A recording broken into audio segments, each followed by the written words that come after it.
I had toured the Holocaust Museum several times, but when I went on that tour specifically designed for law enforcement, I found it to be very profound. You have individuals who raised their right hand and took the oath of office, but yet some of those individuals participated in the killings, and other individuals risked their lives to save people from being killed. What a lesson for law enforcement. Policing is a fundamentally human enterprise, and it has to be centered on a commitment to helping people. We don't impose the law, we enforce the law, and we derive the authority to enforce the law from the community.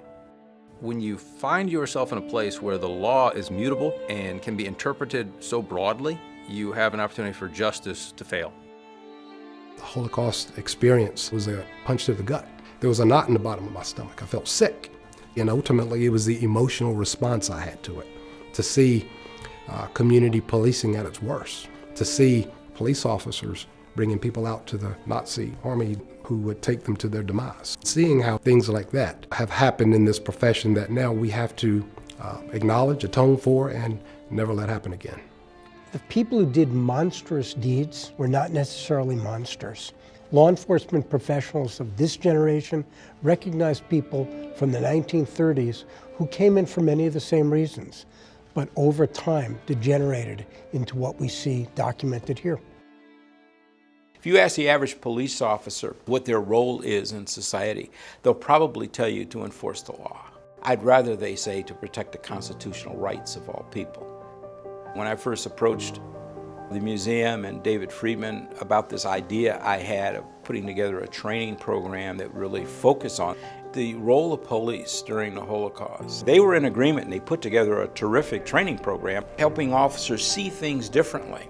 They would go through saying, okay, what's this got to do with me? Why am I here? And that's a good thing. I want them to start thinking and asking that question, why? So that later when we start to pull it all together, they say, oh, I got it now. For the next sort of 5-10 minutes or so, I want to hear from you about what stood out for you, what really got you. Everything comes together in the classroom.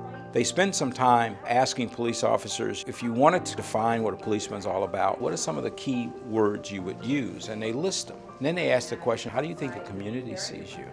And you start to get a whole different set of answers. People are able to put the pieces of the puzzle and answer that question, what does this mean for me today? You're always going to have the victim, you got the suspect, and you're going to have bystanders. Unfortunately, there are people who can't fend for themselves, so someone's got to stand up for them. You never know whose mind you change. You can't go on TV and be like, we're good people, and people aren't going to believe you.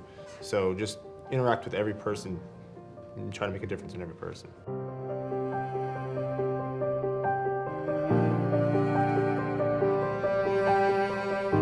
It's one thing to tell a person, this means this.